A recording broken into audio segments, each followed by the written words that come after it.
Because Jesus Christ was not a father. Muhammad, he was. Jesus Christ was not a husband. Muhammad, he was.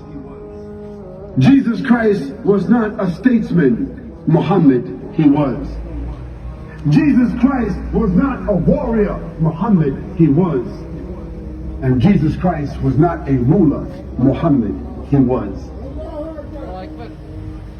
And so Michael Hart and his other collaborators, they said, the greatest human being that has impacted history and all annals of documented history, it had to be Muhammad sallallahu alaihi wasallam. And that statement you will find it in the archives of the Time magazine, of the New York Times, the magazine they put out. It's in their archives, you can read it. And in some of the bookstores here in Australia, other places, or you can go on the website and put in Michael Hart, and you will get a website. Put it into Google, and you'll get it. And you'll see the evidence there. But let me read to you what some others have said about Muhammad, the man, and his message. George Bernard Shaw said, if a man like Muhammad sallallahu alaihi wasallam were to assume the dictatorship and rulership of the modern world, he would succeed in solving its problems that would bring it much needed peace and happiness. Michael Hart said, my choice is Muhammad. To lead the list of the world's most influential persons may surprise some readers and may be questioned by others, but he was the only man in history who was supremely successful on both the religious and secular levels. And Castle Whitney said, in little more than a year, he was actually the spiritual, nominal, and temporal ruler of Medina, with his hands on the lever that was to shake the world. Billions of Muslims all over the world throughout the last 1400 years have accepted the religious teachings of Muhammad sallallahu alaihi wasallam. And illiterate, often brought up in the harsh desert climate of Arabia, transformed a backward society into a great civilization. Great civilization. He was the only leader who realized his vision in his own life. He was born in Mecca as an orphan. He was raised in Mecca. He was driven out of Mecca. He was punished, had to flee. He was persecuted. His followers were killed. But Allah allowed him to come back 23 years later as a victor, as a conqueror. And when he came back, he gave everyone amnesty. He realized his vision. And after that, the Prophet ﷺ spread his message. He spread Islam throughout the peninsula of Arabia, so that Islam became established as a state, as a government. He was the ruler, but he was still eating and drinking and dressing the same way that he was doing as he was born and as he grew up. The Messenger of Allah sallallahu alaihi wasallam, he was just and he was fair. He didn't give to his family. He didn't distribute to his friends. He didn't make judgment for those who he liked and made judgments against those he didn't like the kings, like the presidents, like the chairmen, like the rich people, like the judges of today, and like those who have done it throughout history. This was a man in this world, but always thinking about the hereafter. Because Allah said to him the ayah, Al-akhiratu khayrun wa abqa. The akhirah is better for you and for everyone else than what is present. His message was to call humanity to the worshipping of the Creator and to destroy all kinds of injustice in the earth.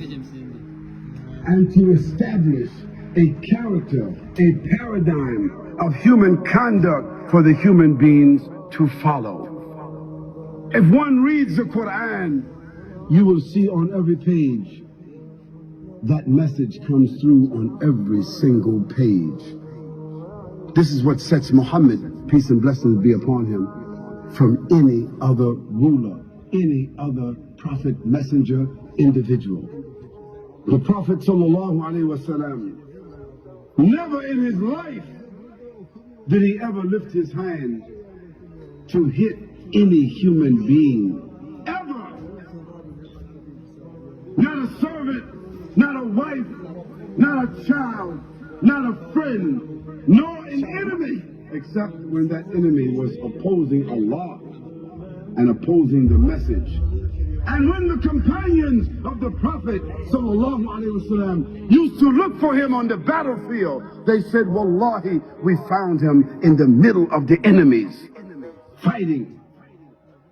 And they said, we used to seek the protection of his person.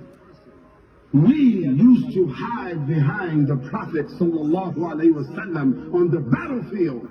He was such a warrior and statesman on the battlefield, commanding and fighting for the way of Allah subhanahu wa ta'ala. But once he was off the battlefield, his eyes were downcast, and he was speaking softly, and he was gentle, and he was warm, and he was sacred and soft and caring and crying. The Prophet ﷺ was also, during the course of that day, feeding the poor, visiting the sick, discharging the army, acting as a statesman, acting as an arbiter, talking to the people, addressing the women, giving out the zakat, sewing his clothes, washing his house, shopping for the food, doing all the things that you and I do, and at night standing in prayer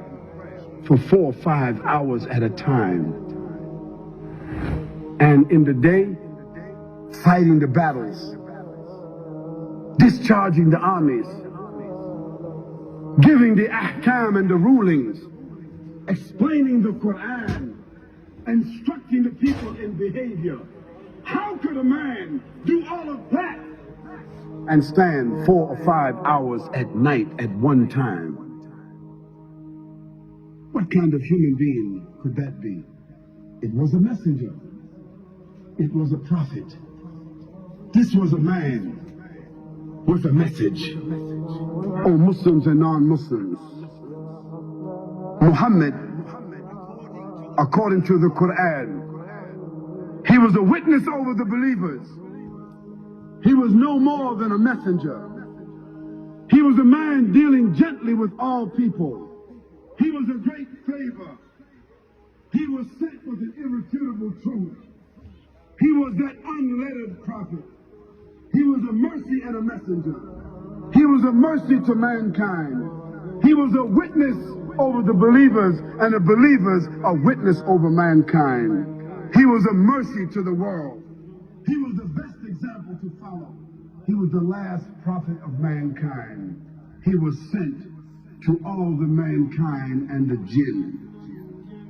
He was victorious over all systems, and he was created on an exalted standard.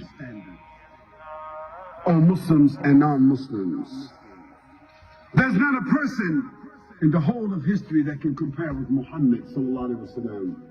Not a Confucius, not Gautama Buddha, not Alexander the Great, not Bonaparte Napoleon, not Julius Caesar, nor Constantine, not Mahatma Gandhi, not King Richard or King Ferdinand, not Winston Churchill, not Charles Darwin, nor Deng Xiaoping, nor Karl Marx, not Albert Einstein, not Martin Luther or Martin Luther King Jr., not George Washington, not John F. Kennedy, and certainly not Bill Clinton, not Tony Blair,